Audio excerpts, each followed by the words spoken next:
welcome you to Grace Legacy Builders. This is a great opportunity for us to have Vishal Mangalwadi at our first conference, and we just want to go through some of the many books that you've written and make sure that we kind of get a highlight and just give us a brief summary, and I'll give you some feedback too. But the first one I'm looking at is The Quest for Freedom and Dignity, Caste, Conversion, and Cultural Revolution. And one of the things with my travels throughout India is a pastor told me the greatest thing about being a pastor in India is when Hindus in particular come to know Christ. In the first few weeks they come to church, they sing, but within a month or two, they're singing with joy in their voice and their eyes. But there's a great indignity of the caste system. And tell us a little more about the book. This book was written in 2001 when a low-caste leader, at that time his name was Ramraj, he changed it to Udit Raj, he called for 1 million untouchables to quit Hinduism because they are victims of Hinduism, and Hinduism didn't believe in human equality. It was never self-evident to any Indian sage that all men are created equal. Hinduism taught that people are created unequal by God, some from his mouth, some from his shoulders and chest, some from his stomach and thighs, and the low caste untouchables from his feet. But there was a second source of inequality, which was karma.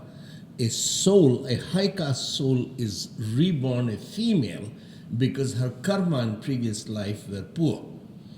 Or she may be born sick or deaf or dumb, etc. So both creation and reincarnation of a soul explain self-evident inequality. These people were never Hindus, the lower castes. They were never allowed to enter Hindu temples, read Hindu scriptures. They were not baptized or initiated into Hinduism. They were not served by Hindu priests.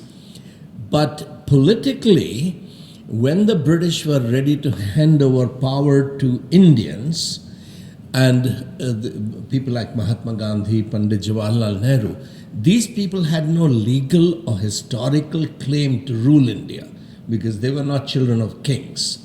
So the only way they could acquire power to rule was if they would be elected by the people. So democracy had to come, election had to come. That means everyone had to become a voter. But why would victims of Hinduism vote for upper caste Hindus? Because these were upper caste educated Hindus. Right. So they had to be embraced, at least politically, by Hindus. So these victims of Hinduism were designated Hindus by upper caste politicians such as Gandhi and Nehru. And but the history of the first 50 years was so disappointing that this man, Ramraj, he was a civil servant, a revenue officer. He called these victims of Hinduism to quit Hinduism, to embrace. So we wanted him to consider Christ, and I wrote this book. He then wrote the foreword to it. So this is a collection including on Buddhism, because he was inclined towards becoming Buddhist at that point. Okay. And finally he did become a Buddhist because the Hindus told him that if you want to convert, you become a Buddhist.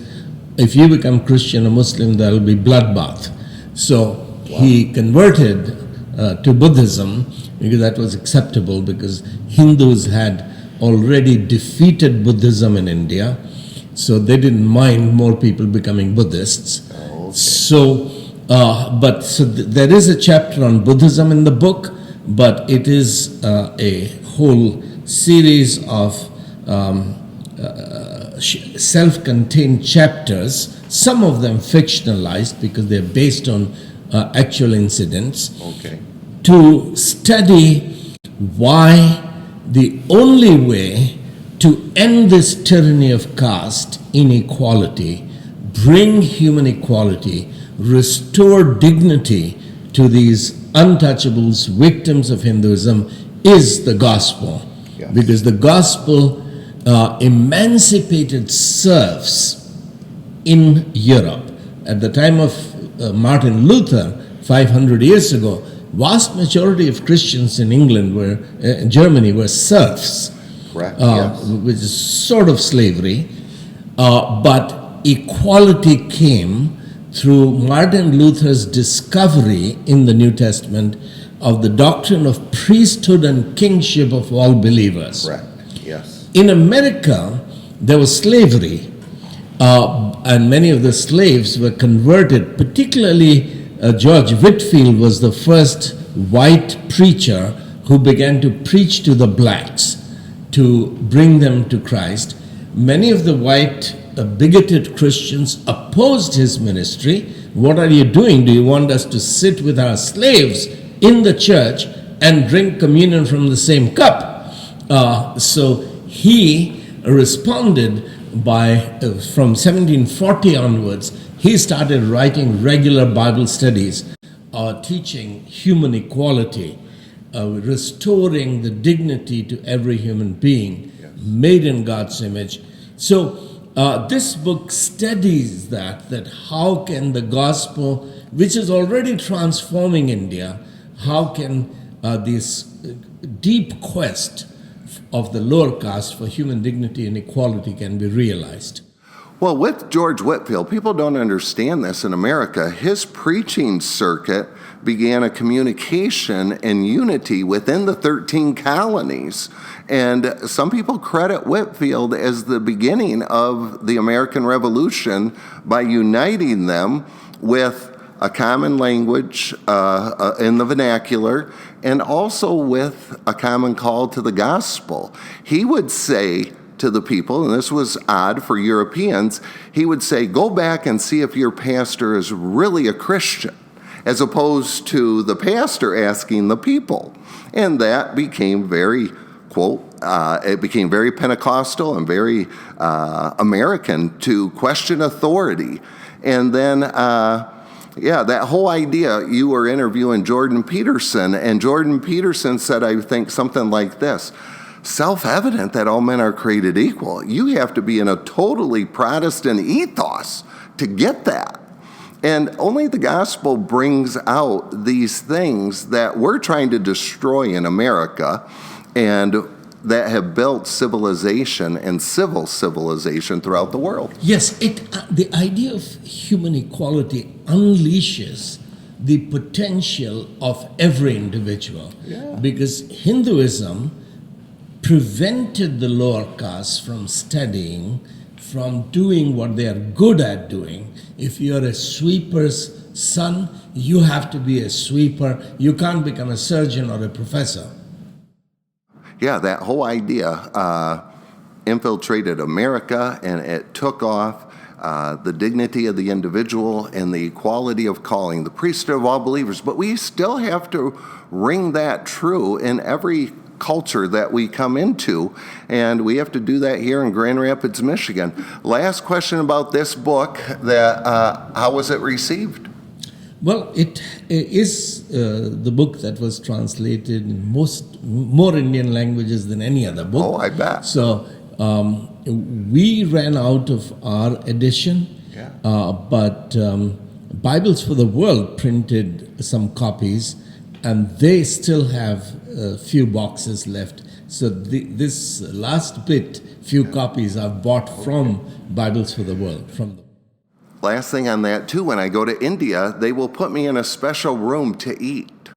And I'll say, no. I just taught these pastors. I want to sit and fellowship with them. I don't want special treatment. Yeah. And I think that's innate within us sometimes, to segment and give a strata to different people.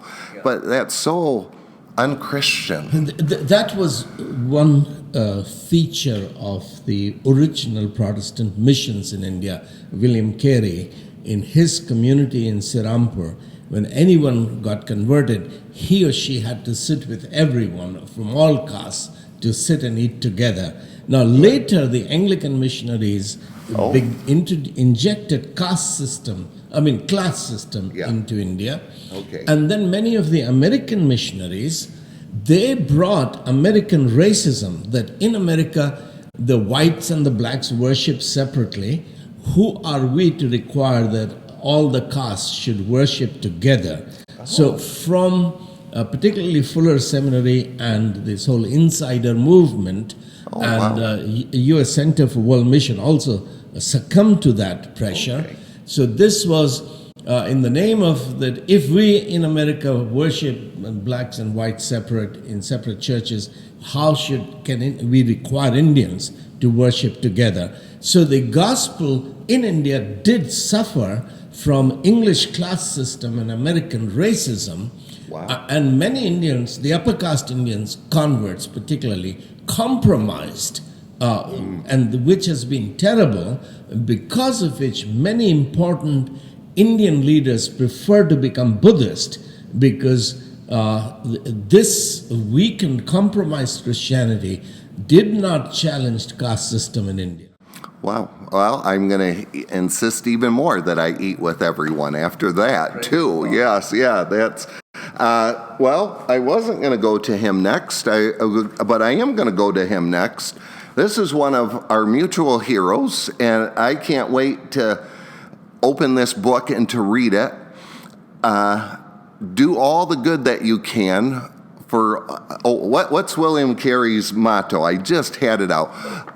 Do all the good that you can for the glory of God, something of that. But and he said that I'm not afraid of failure. Yep, that's another one. I'm afraid of succeeding in things that don't matter. Yes, yeah, that is a great quote by William Carey, who was here's what I know of him. He was a shoe cobbler who taught himself languages and prayed consistently to go to India and bring the gospel. And I don't know, besides the Apostle Paul, if there's a more driven man by the gospel, more propelled man by the gospel throughout church history than William Carey, perhaps. Well, he's recognized by church historians as the father of modern Protestant missions. Yes. But I have come to the conclusion that he is the father of modern India.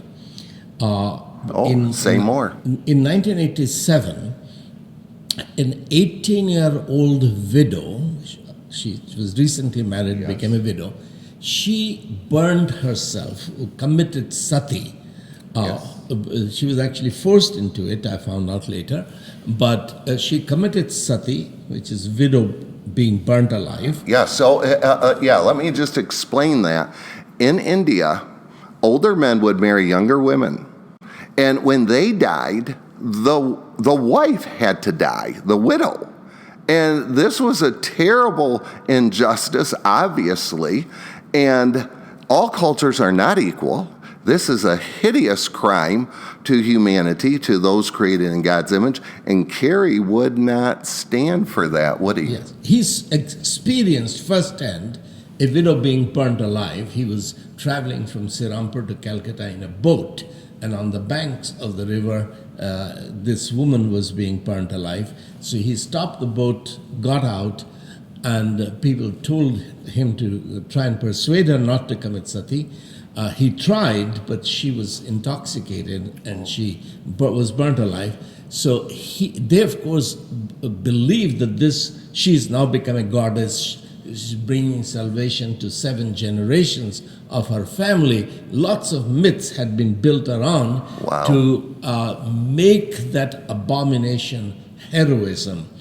But he resolved that he's going to fight against this evil and put an end to it. So he set researchers in 30-mile radius of Calcutta to research how many women were being burned alive, all their names, all the details. And he would send them to people like William Wilberforce, a member of Parliament in England, who would pray. And then he published his findings, and he also worked with 2 Hindus, Raja Ram Mohan Roy and a Tantric Baba, to find out if Hindu scriptures actually required widow burning.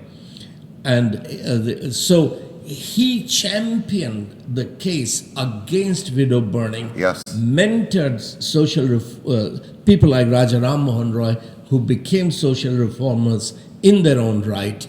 And finally, in 1829, the government, British East India Company's government, banned widow burning and asked Carey to translate that edict into Bengali. Yes, I did know that. I didn't know the connection with William Wilberforce, but we were studying this in India, and I said, and because of William Carey, that ended. And the men looked at me, and there was silence. And I said, what are you not telling me? They go, it is not totally done. Some villages remotely still do this. Yeah, so actually that's what happened in 87. This 18-year-old girl was burnt alive, and 200,000 people gathered to make her a goddess and to build a temple for her. And the Holy Spirit forced me to go there to witness it and to write it out, a long essay called A Tale of Two Satis. One which William Carey had seen, one which I was happening in front of him in my day. So the largest newspaper chain in India published my piece in two parts. The news part they put on front page, and then a week later they put the historical part. And it triggered a national debate for 3 weeks. The topic was front page news in most newspapers. And then I started getting a lot of invitations to speak. We did mobilize the government to arrest the family and to pass a new law. Although we were minority, we had the press behind us, intelligentsia behind us, but the masses were against. They were supporting revival of widow burning. But at that time, when I began writing on this topic, there was no book, no biography of William Carey available in Delhi, the capital of India. None of our universities or seminaries had a biography. So I found, by a lot of research, I found 2 dusty copies that nobody had opened, 100 years old, in Cambridge Brotherhood, in a library that was not used, but the books were there. So as I began reading his biography, I realized that as a Christian, I knew nothing about him. And no Christian talks about him, although he really is the father of modern India. So Ruth and I began lecturing on him, and in 1992, we realized the 200th anniversary of his coming to India was happening. So I decided to put all our papers, lectures together to publish it. No one was interested in publishing a biography of William Carey. Not even at Simperpur College? Is that the right name? Yes, Simperpur. Sirampur. Now, there is one difference between you and me. I've preached there and taught there. You haven't. Is that right? No, I have preached there but not taught. I got to teach. Sorry, I have stayed there and researched for this book. I preached in William Carey's church, Baptist church in Calcutta, not in the Sirampur I got to teach at the seminary for an hour. But anyway. But what happened was that I had to borrow money from my brother and from an American friend who was teaching in Missouri, and from the Union Bank of India at 21% interest rate to publish this book. The first edition of it. Since then, it has had many editions. This particular edition is Crossway, and Crossway has just stopped printing the hard copies. And they are still selling the ebook, but they've given me the freedom to reprint it. So in a few months, we intend to reprint it, calling it the father of modern India, William Carey, and adding 1 or 2 more chapters. Because when I wrote the book, with my wife, I did not have sufficient information and sufficient confidence to say that he is the father of modern India. Okay. But now I do.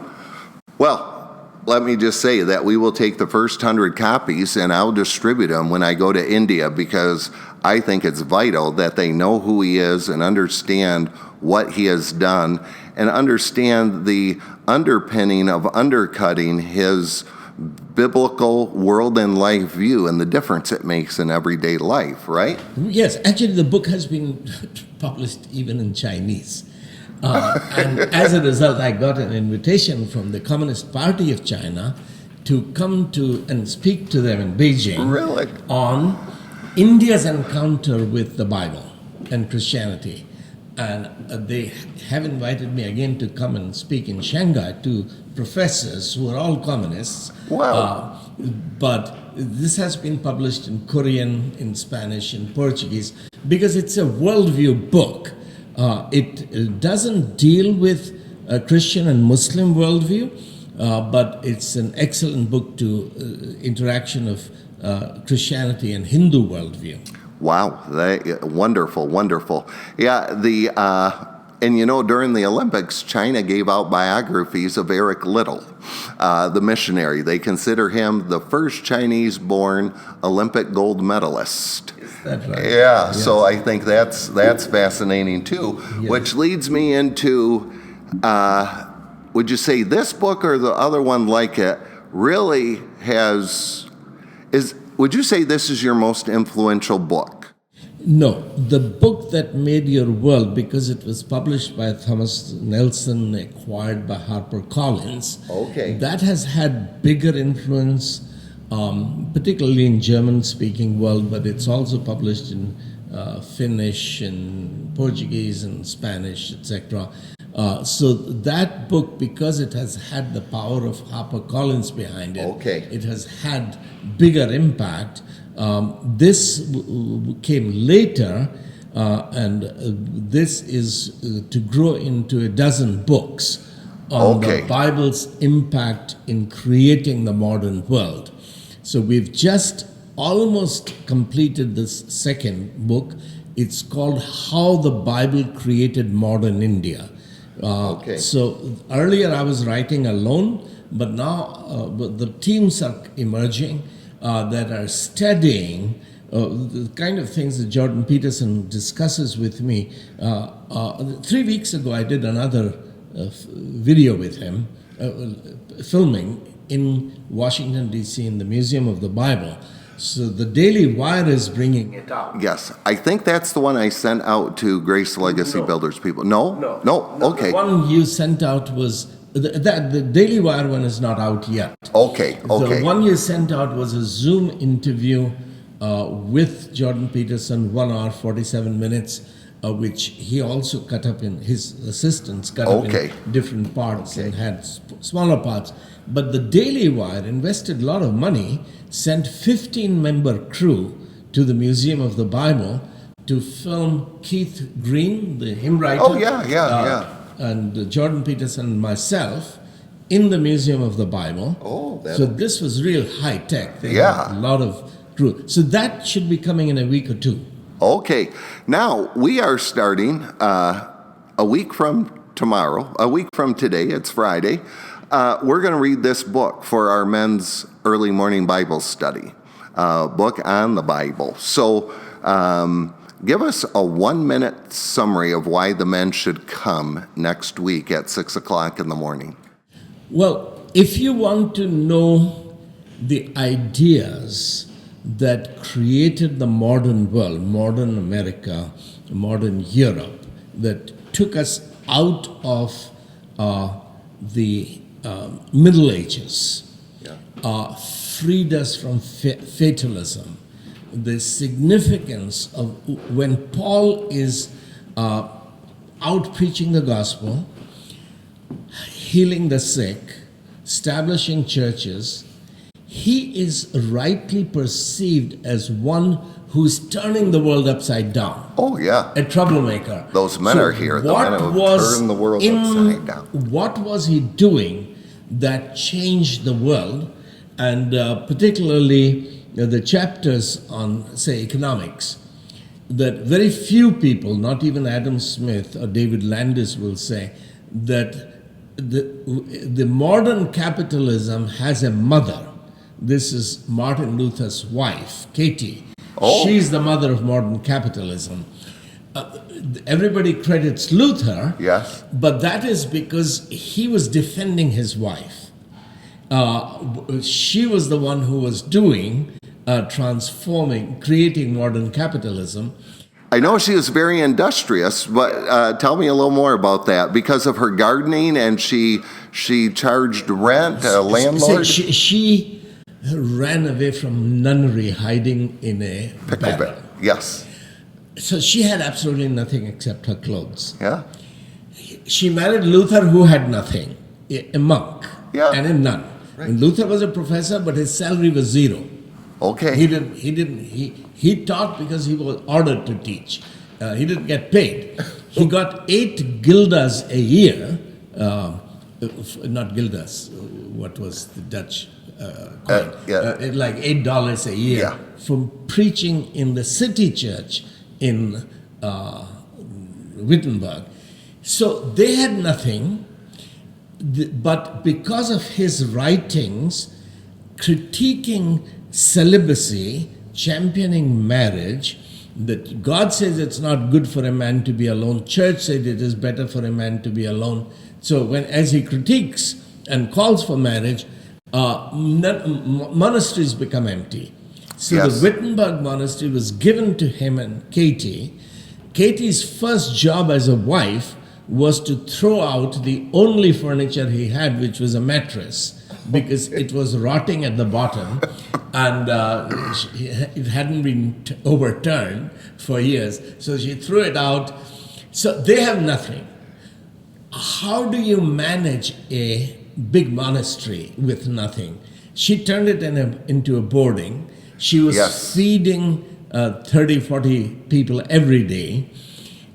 She was and so she had 30 or so boys living with her, utilizing that manpower for gardening, animal husbandry. So her home was the second home, which was given permission to keep goats. And as she makes money, she would buy a plot of land, she would buy a second plot of land, she would build buildings, Yes. etc. She had a brewery. Even today, you can buy Martin Luther beer in Wittenberg. I knew she did. She was a brewer. Yes. Because there was no clean drinking water. Right. And the cows didn't produce enough milk for everyone. That was kept for the children and for the sick. So for giving clean, hygienic drink, there was beer being brewed. Right. So by 1540, Luther's owned more property in Wittenberg after the prince than any other citizen. Wow. Now, but this was a violation of their oath, because as monk and nun, they had taken the oath of poverty. Yes. So the boys who would eat her dinner then questioned Dr. Luther. That Dr. Luther, you took a vow of celibacy, you broke it. Oh. You took a vow of poverty and you broke it. You own more property than anybody else in Wittenberg. Okay. But it was all her doing. So he has to say that throughout the Middle Ages, the church had been wrong. There was many people who talked about reforms, but by reform, the reformers meant that the church should give away all the wealth, become poor, then you are spiritual. But he looked into the Bible, brought Jewish worldview, that no, God's blessing on Abraham, Isaac, Jacob is for them to multiply, be fruitful, to acquire wealth, and this is God's blessing. So he was the one who articulated in defense of his wife, which Adam Smith and others pick up, particularly Max Weber in Protestant Ethic and Spirit of Capitalism. Yes. He's crediting Luther, but what Luther is doing is studying the Bible in defense of his wife. Good, yeah, and so much came out of their relationship table talk, Yes. et cetera, et cetera. And it's a big issue for Grace Legacy Builders. I'm getting things across my desk, my computer, that's saying, teach families to eat together. Teach families to sit down. In America, they think that the average family eats one meal a week, if not two. And if you watch television, it was always about the father with the family around the table. There's a show, and I don't mean to condemn it, but The Big Bang Theory.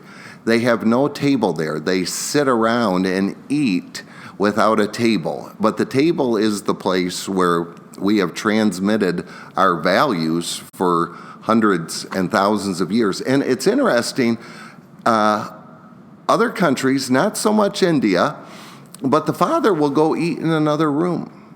And I say, no, no, no. And I'm not trying to push Western values. I'm trying to say that the Jewish family did always eat together, and that creates but the economic book, talk. of course, goes way beyond economics. Yes. It discusses why the USA became a nation and not an empire, and the impact of Holland in creating the USA as a nation. But it also has a very important chapter on the history of rule of law. Yes. Why Western nations, Protestant and to a degree Catholic nations also, have what Montesquieu called the spirit of the laws, while most nations have a spirit of lawlessness.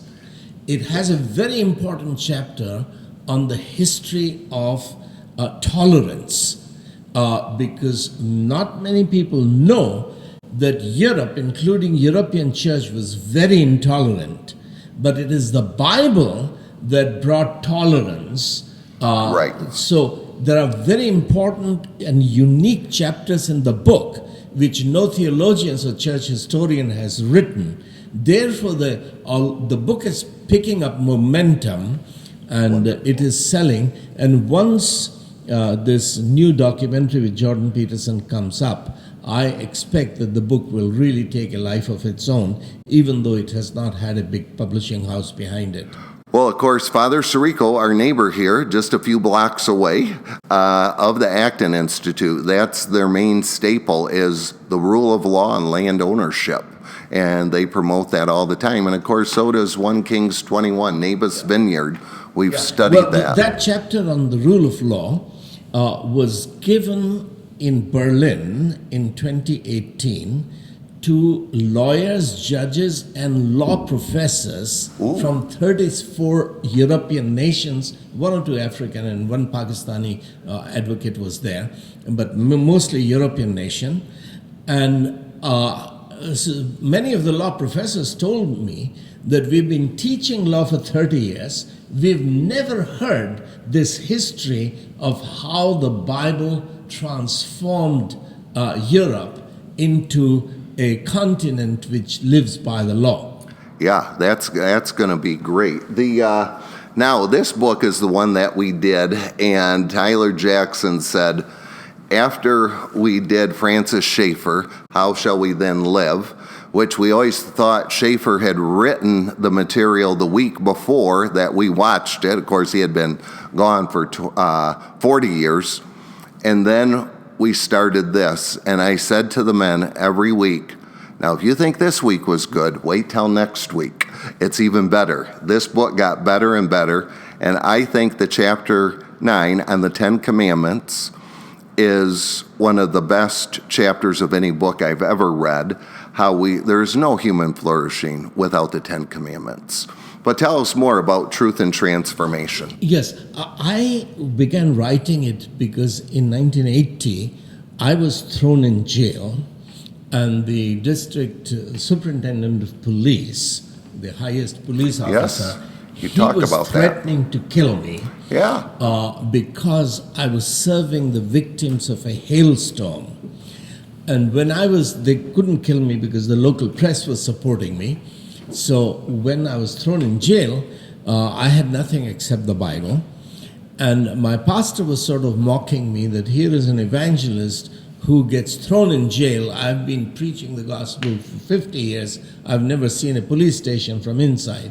So I said, well, am I doing something wrong? I began to read the New Testament because I had nothing but the Bible in the jail. And the questions that here is Jesus opening the eyes of a man born blind, and the Jews pick up stones to kill him. He is raising a man who has been dead for 4 days, Lazarus, and Sanhedrin decides to kill him and to kill Lazarus. So why is Jesus, who is doing good and preaching good things, why is he getting into trouble all the time? Why is Paul, who says I do nothing but preach the gospel with Christ and him crucified, and he does good things like heal the sick, etc., why is he perceived as a man who is turning the world upside down, a troublemaker? So as I began to reread the New Testament, freeing myself from the evangelical tradition in which I had been discipled, I began to realize the power of the truth that transformed Europe and began to transform India. So the particular chapter that you mentioned, the first two commandments, the great commandments, that you should not make idols, you should not bow down to them, you should not worship them. I was taken for a relief work when I was serving the poor in a village where a minor flood had washed away the homes of the lower caste people. And these boys who had invited me to please come and do something for us, they showed me in the middle of the river, center of the river, a beautiful stone temple. And they said that had been built 1,000 years ago. So I said to them, when we sat down and began talking, that 1,000 years ago, our forefathers knew how to build a temple in the middle of the river. It has withstood 1,000 years of floods. Why can't they build houses on the banks of the river which can withstand minor floods? And that began very interesting discussion that yes, 1,000 years ago they knew how to build stone houses for themselves, but they built it for the chief of the village, on top of the village, highest place. But the lower caste were not allowed to live in mud, stone houses or brick houses. They had to live in mud houses, and they had to live in the lowest and vulnerable parts. So this was social problem, not lack of know-how. Right. They were the masons who were building temples and as opposed to in America, the president said, let's build the Hoover Dam. That gave electricity to the people, and that gave water to the farmers, and the lower class moved up into the middle class and the upper class when we used our technology. And we'll talk about that in just a little bit. That taught me that a people who worship nature make themselves incapable of establishing their dominion over nature. Why do you worship the river? Why do you worship cow? Why do you worship these trees and animals, etc., snakes? So I deal with those 10 commandments to see that this is the framework for human flourishing and flourishing of the nations. Yeah, it's poignant, it's powerful. When we looked at that, we brought out three things. That these were ordinary men that had nothing distinguishable about them except they had been with Jesus. And then they turned the world upside down. The other movement of those three in the concerto is they said, I don't know if it's right to obey your laws, but we're going to obey God rather than men. And those three things have turned the world upside down in every culture, every century, and in every personal life. And that's what we need to do personally when we have a relationship with Christ. We have to listen to God rather than men. And ordinary men like us do turn the world upside down. We're dangerous. Well, that's what I learned from your namesake, Abraham Kuiper. Yeah. That a people who reject God's sovereignty condemn themselves to be ruled exclusively by sinful men. If God isn't there, if He hasn't given us His word, if we reject His sovereign authority over us, His lordship sets us free from the lordship of men, that we do get the right for civil disobedience. Yeah, and I'm going to close with this, and I'm going to ask you to close. That Kuiper, we all know that he says there's not one square inch that does not say, Christ does not say mine, mine. There's no maverick molecules in the universe, as R.C. Sproul followed up on. But Kuiper also said this, and I don't think it gets enough press. My mission in life is to bring back the domain of God in all spheres of life so that He is glorified and human beings flourish. It's something of that particular nature. I can give you the exact quote on the website. But Kuiper, Grandpa, now he spelled it different. I'm a lowland Frisian. He's a blue blood if we go back to the caste system in the Netherlands. But he was passionate about God's rule. And here's the funny thing. It turns paper boys into preachers. It turns ordinary people into citizens of the kingdom of God. It turns normal workers into kingdom workers who are bold for Jesus Christ. And the world doesn't really like that too much, does it? No. Because the world cannot like it, because this is revolution. Should man's will be done on earth, or should God's will be done on earth? Yeah. That is the kingdom of God. But people cannot do God's will unless they know God and His will. Amen. So education, Martin Luther realized and Abraham Kuiper realized, is the key to discipling nations. That God's will must be known and people must be trained, that characters changed, so that people begin to do God's will. My heart becomes His throne. His will is being done in my life. He's governing my life.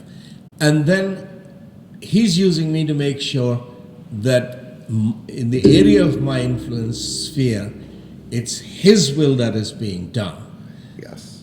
Yeah, and that's what the whole third revolution is about. I don't have a copy of the book, shame on me to set up, but the third revolution, we'll talk about that more, but give us a 38 to 98 second summary of the third revolution, and we'll close with that. We have a 721 or 51 page book, The Third Education Revolution, because the second education revolution, which we know as universal education, that every child must be educated, this began in 1520 with Martin Luther. But now the state, the beast, has taken it over. Yes. And you have pastors who are supposed to be shepherds sending their lambs to the beast to be educated. Yes. That third education revolution is seeking to take education back from the state, restore it to the church as a means of discipling nations. Because if the church does not disciple a nation, it gets harder and harder to win souls. Yes. And there's a little debate that one father had with John Calvin, and he's kind of a hero of mine. I don't know who he is, and I love Calvin, but he said, listen, Calvin, I get my kids on Sunday afternoon. I have to work all week. Keep your hands off them. Because he wanted to influence his kids for Jesus Christ and for eternity. And that's what Grace Legacy Builders is about, that the Father works in concerto with the church and defends his family from the state so his children Thank you for teaching that lesson to India.